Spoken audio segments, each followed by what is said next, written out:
You've heard it before. A brand launch a new audio logo.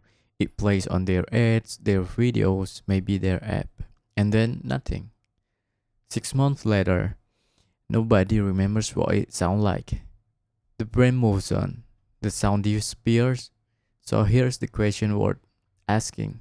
Was the audio logo actually bad? Or was something else problem? Because in most cases, the audio logo wasn't terrible. It was fine, competently made, sometimes even beautiful, but it still got forgotten, and that's actually more dangerous outcome. A bad audio logo gets noticed and replaced. A forgettable one just quietly disappears, and the brand never figures out why. I've seen this happen with brands that invest real money into their sound, good brief, good studio, good result on paper, but the audio logo never had a chance to work because the condition for it to work were never built. That's what we're talking about today. Not how to make a better audio logo, but what needs to be true around the audio logo for it to actually stick.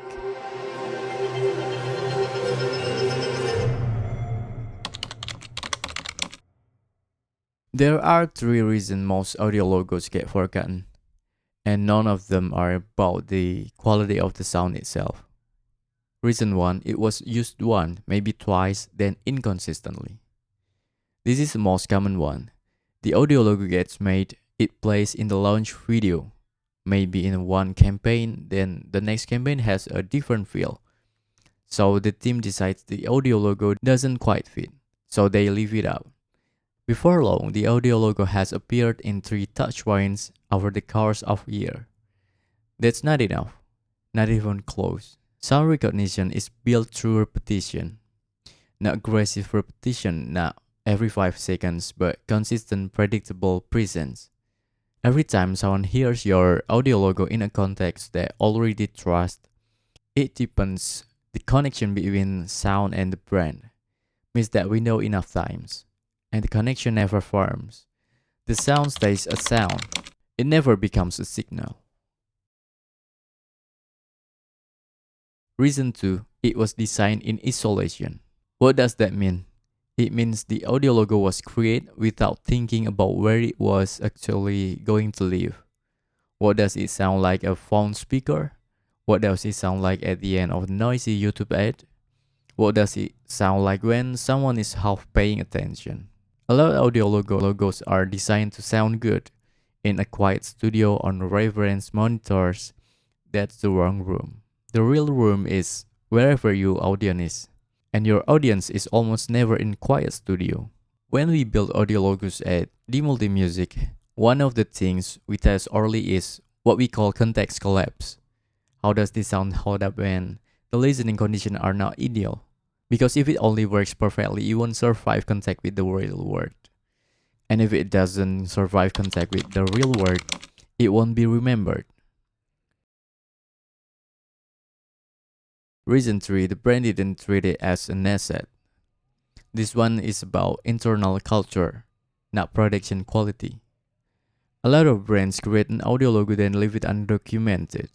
No guidelines when it should appear, no rules how it should and shouldn't be used, no one in the team who owns the decision. So different people make different calls. One campaign uses it, another doesn't.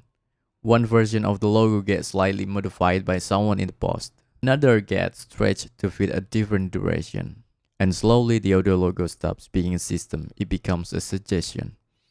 The strongest brands treat their sound with the same discipline they treat their visual identity.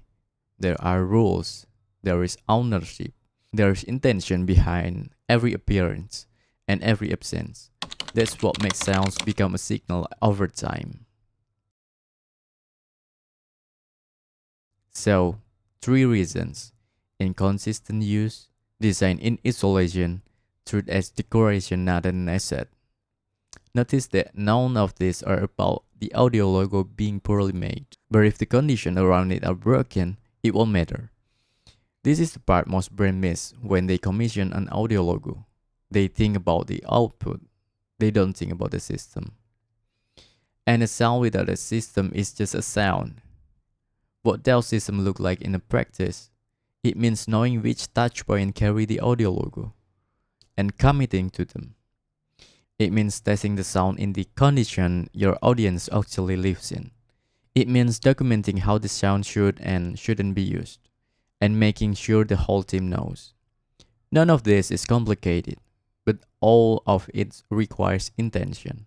The brands that get remembered by sound are necessarily the ones with the most sophisticated audio logos. They are the ones that decide the sound mattered and then act like it mattered consistently over time. Or you already have an audio logo that isn't quite landing. The question isn't, is the sound good enough? The question is, have you built the condition for it to work? That's where most of the real work happens, not in the studio, but in the decision that come after. And if you want help thinking through both sides, the sound and the system, that's exactly what we do at Dimulti Music. In the next video, we're going further into that system, specifically how brands decide which touchpoint actually deserve the audio logo and which ones don't. And knowing the difference, that where consistency actually starts. If this one was useful, drop a comment. Does your brand currently have an audio logo? And if yes, where does it actually appear? I'm curious what to see you're working with.